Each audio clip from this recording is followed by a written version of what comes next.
Caroline Dowd-Higgins. Thanks so much for listening to Your Working Life today, my podcast series featuring thought leaders in the career and personal growth arena.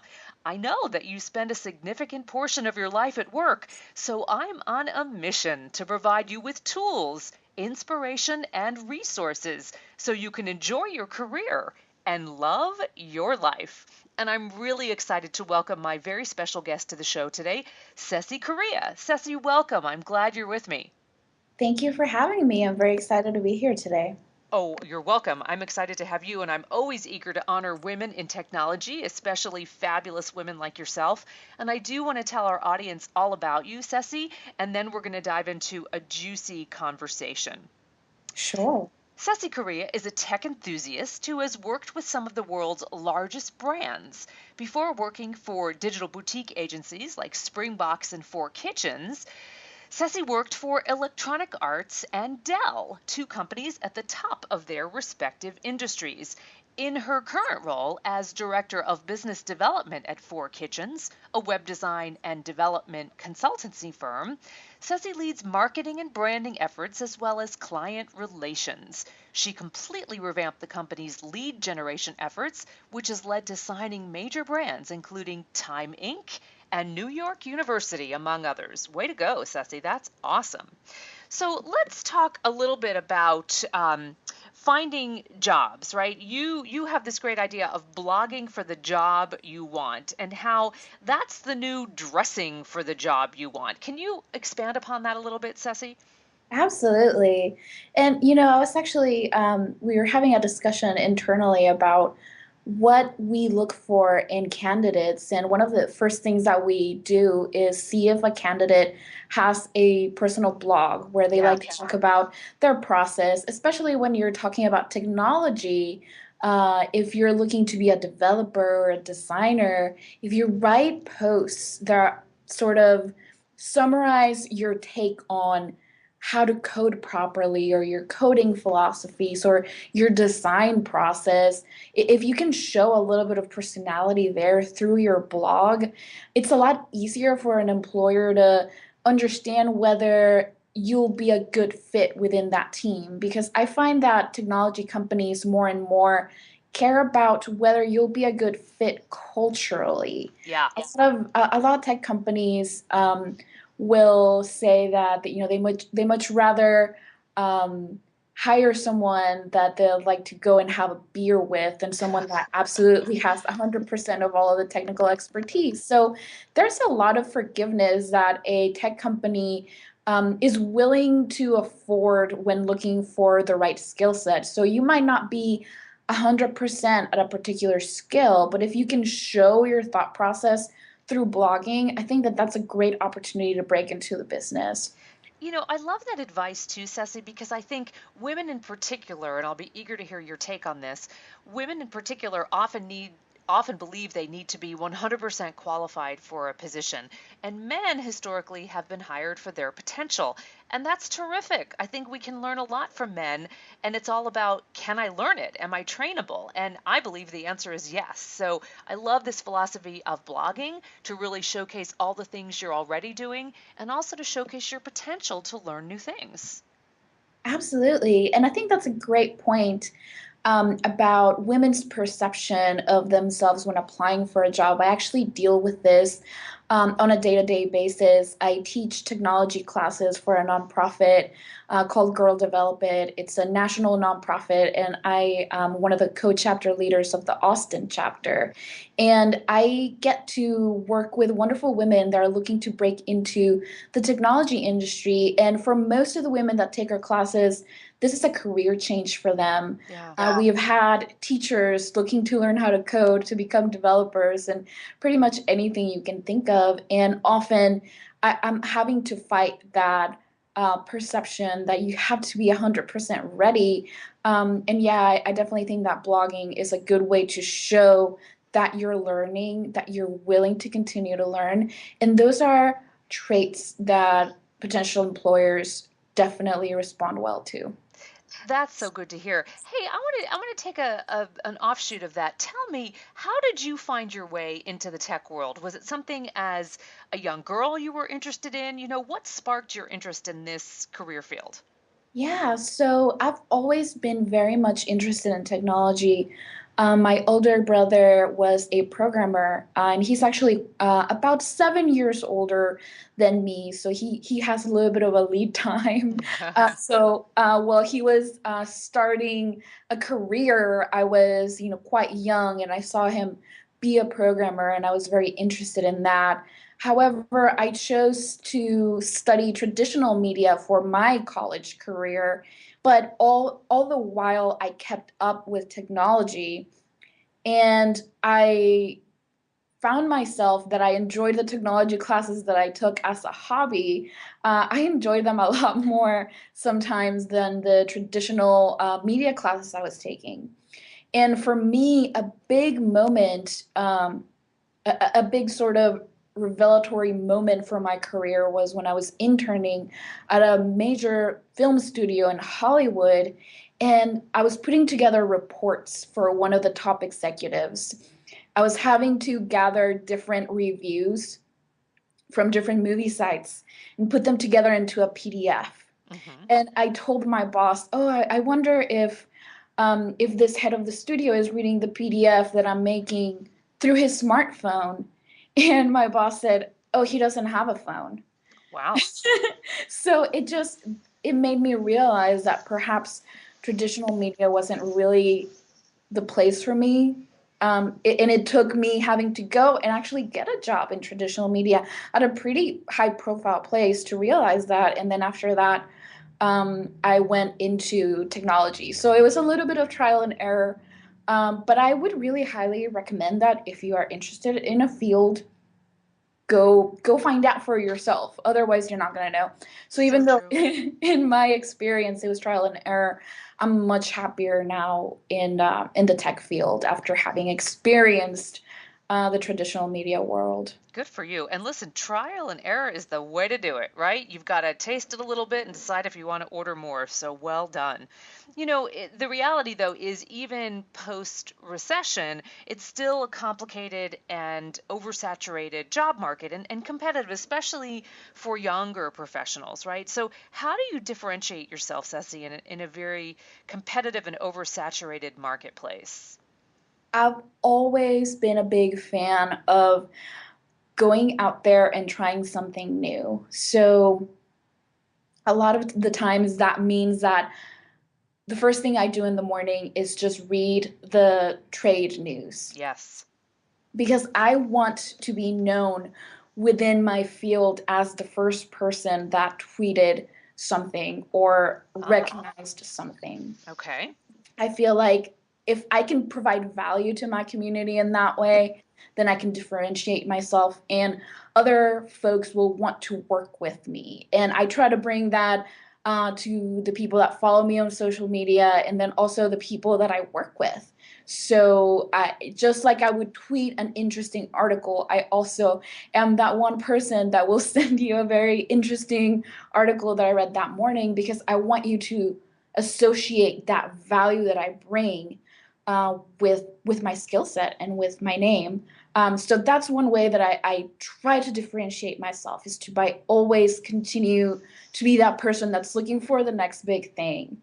And then the other way that I feel like you can really differentiate yourself, especially in the tech industry, is by just attending meetups. I Yeah. feel like a lot of people don't really put the importance on meetups that they should have. And I can absolutely tell you that being involved in my local meetup community has absolutely changed my life. And 100% I can tell you that the job that I have right now at Four Kitchens, I got because of my involvement in the local community. Essentially, I ended up bumping into my now boss at a meetup and we had a talk. And then a couple weeks later, I had an offer. So, There and I you go. was looking for a job. But I think that that involvement can really show someone that this is your passion. The way that one of our local leaders in our community, who is a little bit of a mentor for me. He likes to say that all of you do tech from 9 to 5, and those of you who go out to a meetup after work to continue to talk about the work that you do, those are the people that he wants to work with, because those are the people that he feels are very, very passionate. So I cannot stress enough the importance of being involved in your local community. That's great. That's great. And I love that quote from this is your now boss and also a sometime mentor, correct? Yeah. Love it. Love it. So, Cecy, let's talk a little bit about social media because it is such an important tool, and then we use it also in our personal lives. So, how do we strike that balance between being the professional persona, but also, doing some things that are fun and much more social? It's complicated. Tell me about how you tackle that. Sure. So, my first rule of thumb, as someone who would eventually like to give a keynote at a big conference, like, say, South by Southwest, Hmm. my big rule of thumb is that if I wouldn't say something in front of a room of 2,000 people at a keynote, probably doesn't belong in social media, probably doesn't belong on my Twitter.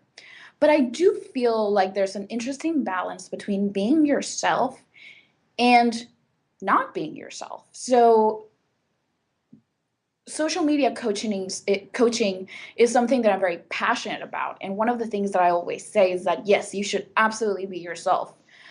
Do have rules, like I just said, set some guidelines for yourself as to what you will actually say, but don't be afraid to be yourself. And one of the reasons why I feel like I never want to be afraid to be myself in social media is that if I say something, like, for example, one of my colleagues says that he doesn't like to talk about, if he is having a beer and he's enjoying it and he really likes it, I really recommend this brand. He doesn't really want to talk about that anywhere publicly because he doesn't want that to come back to haunt him. And I feel like, what, if that's something that you truly enjoy, like maybe you are a home brewer, maybe you're really into craft beers, like if that is a passion of yours, why would you want to work for someone that would deny you of that passion, of that hobby? So I really don't try to hide who I am via social media. So, I really love karaoke. And there are probably pictures of me out there singing karaoke. And I'm not afraid of that. It's part of who I am. It's part of my passion. And if someone doesn't want to hire me because there's a picture of me singing on stage to, I don't know, Journey, honestly, I probably wouldn't want to work there. So, Well, I appreciate your authenticity. And, what I'm hearing is that honor your passions, right? But obviously, with any kind of a public profile, including social media, which is just global and pervasive in every possible way, we also just need to remember that there are no filters, right? And that everybody's watching. So be authentic, be true to yourself, but also choose wisely about what you're going to put out there. absolutely. And one of the rules that I made for myself is that I will be on Twitter during the weekdays. Weekends, I usually try to stay away from social media. And that's partly because technology is my job and Right. social You want to media step away a is little also bit. my Yeah. job. Yeah, exactly. So I definitely want that space, excuse me. But I've also found that having that space to be myself without social media in the mix on the weekends has really helped me have a better balance between who I am online and who I am when I'm not online. That's So great. that's a rule that's really worked for me. Good for you. Hey, I really enjoyed hearing you talk earlier, Cecy, about how technology wasn't, the first career that you found yourself in and how you evolved to find tech. So is it too late to learn a tech skill for some seasoned professionals who perhaps have been out there a good long time or just in the beginning of their career but they didn't start in tech? How do you navigate that? Sure, I don't think that it is too late to get into tech. The market is just expanding so much. And part of the reason why I believe that there's still room for a lot of people to make that jump into tech is that I feel like every company is going to become a tech company at some Right. point or At another. some point, right. Exactly. So we got to lay that foundation. And there's a lot of work right now that needs to be done to bring technology to industries that have been traditionally underserved by technology. So, an example that I can provide right now is in the nonprofit space. We actually have a lot of clients right now that come to us because they're wanting to digitize their business. So, traditionally, with nonprofits, how you would do most of your fundraising would be through in-person events or maybe by sending out mailers. And now a lot of that is migrating to an online workflow. So instead of sending out a letter asking for a donation, it's an email. And those emails need to be personalized. So I'm seeing that something that traditionally was done in a physical sense through snail mail or in-person events, all of those things are moving now online. So the nonprofit world is going through a very exciting change in which a lot of these nonprofit companies are digitizing their processes. And I see that happening really in pretty much any industry that you can think of. So what's going to really make change is if you're in a particular industry where you feel like technology has not really permeated that industry, if you make that jump to tech and try to bring your industry specific expertise and mix that with your newfound technology expertise, you can really make some good headway in marrying those two interests. So who knows, you might end up innovating and providing new tech workflows to bring to a new industry that didn't have online workflows before. So that's one way in which I think that it's definitely not too late. It's just the beginning. And especially for those folks that had a different career beforehand, they can use that knowledge to make the industry better. So Excellent. I love that advice. I want to finish up, Ceci, by talking about the mentor and the mentee relationship. You mentioned earlier that you've benefited from mentors in your career, and I know that you now serve as a mentor to others. So tell me about both sides of that fence, being the mentor and being the mentee. So, this is something that's actually very close to my heart because like you said before, I've definitely experienced a good mentor relationship early on, and I've been lucky enough to benefit from having a lot of different mentors. So, I think that a lot of young people right now that I'm finding myself being a mentor and not a mentee, a lot of young people are afraid to go out and find someone that will teach them something. And I think that comes from a fear that maybe they should know better. A lot of young people feel like they should already have the knowledge. So they're afraid to go and find someone that will help them along the way with career advice or anything that they might need, because sometimes it's not just about the hard skills that you're learning. Right. Sometimes it's just about so much more that can go on in your career. And I find that sometimes young people are intimidated to ask someone else that's more established to be a mentor. So first thing that I would say to a potential mentee out there is don't be afraid to go find someone that you really admire and ask them for a coffee or a lunch. Hmm. They'll likely be very flattered. But one piece of advice that I would say is that be respectful of their time. Don't think that you are entitled to their time and be okay with perhaps getting a no.